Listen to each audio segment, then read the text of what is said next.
So I am back from America and so much has gone down in the house and I really wanted to give you a little update and show you what's happened while I've been away.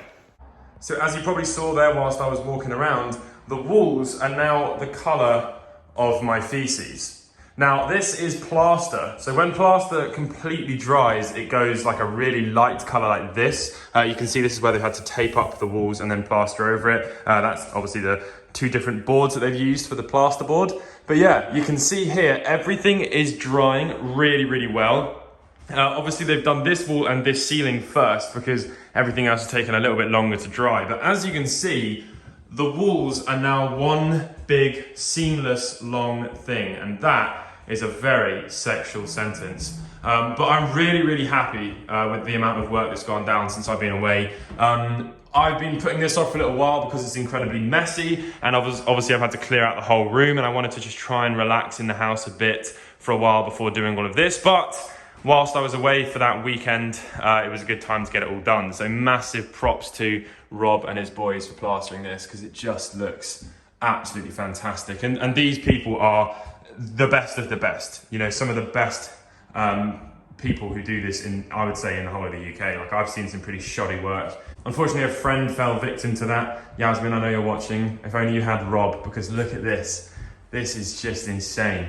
So I've had to mop up the floor. I did, before I go, put some big sheets down so that when they were plastering, it didn't get the floor all dirty. Obviously, I still need to get some more floorboards for the ends and down the side, and then all of this is gonna get sanded and treated like my ones upstairs have been. I've been pumping some heat back into this house because there's still no central heating or radiator or anything like that. So that is just hopefully trying to heat the whole house up. I've had the windows open all day, taking all of the moisture out, putting some fresh air back in, and I'm really happy with that. So my kitchen, I'm only going to show you a little bit of this, is a complete mess right now. Like, there's just stuff everywhere, and I really want to try and get back to normality. So I'm going to give you a little tour around just the bits that they've done. So the plan here is still to get all of this welly boarded, which is like a sort of a waterproof plasterboard, and then this is going to be tiled in a nice Victorian entranceway. The only thing left to plaster is this. There was a repair that had to be done to the plumbing upstairs, and a big hole in the ceiling meant that they couldn't do that. But once that's been fixed, they can quickly come in and bash that out in a few minutes. Plus, there's nothing really here that means that they can't just get on with it. I don't have to clear the whole room out again. I'm also going to get one of those nice big traditional sort of like things put in, like the ceiling decoration stuff, because I think that would just be really pretty, just to finish off this sort of Victorian entrance hall theme that I'm going for. Finally, the big green wall is gone. You can see they plastered up the sides. You can see how it's almost shiny. Can you see the reflection up there?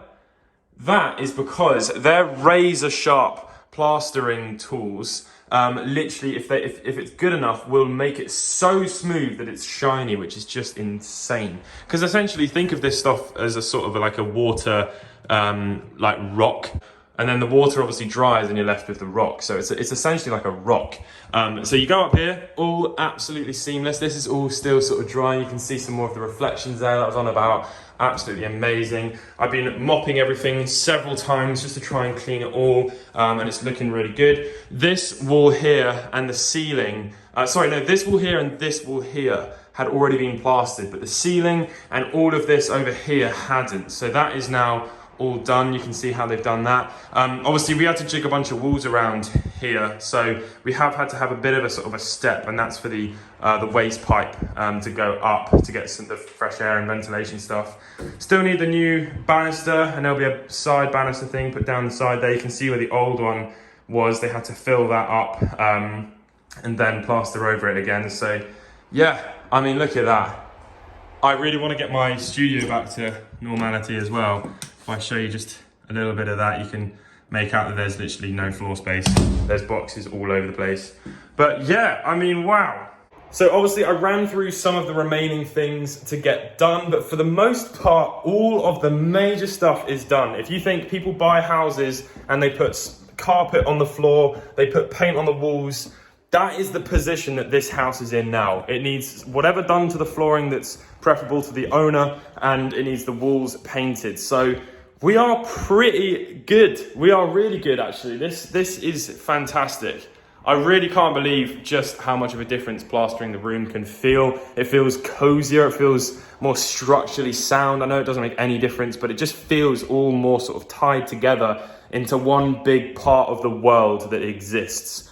And I'm really, really happy. So we're gonna get this whole thing painted as soon as physically possible. Then that's gonna mean that if you walk around without looking down, everything's gonna look like a normal house. The carpenter's then gonna come in, do the doors, put the covering on the electrics and stuff over there. There's a few little bits of wizardry he's gonna have to do, but it's all gonna happen in the next couple of months, and then I'm selling it.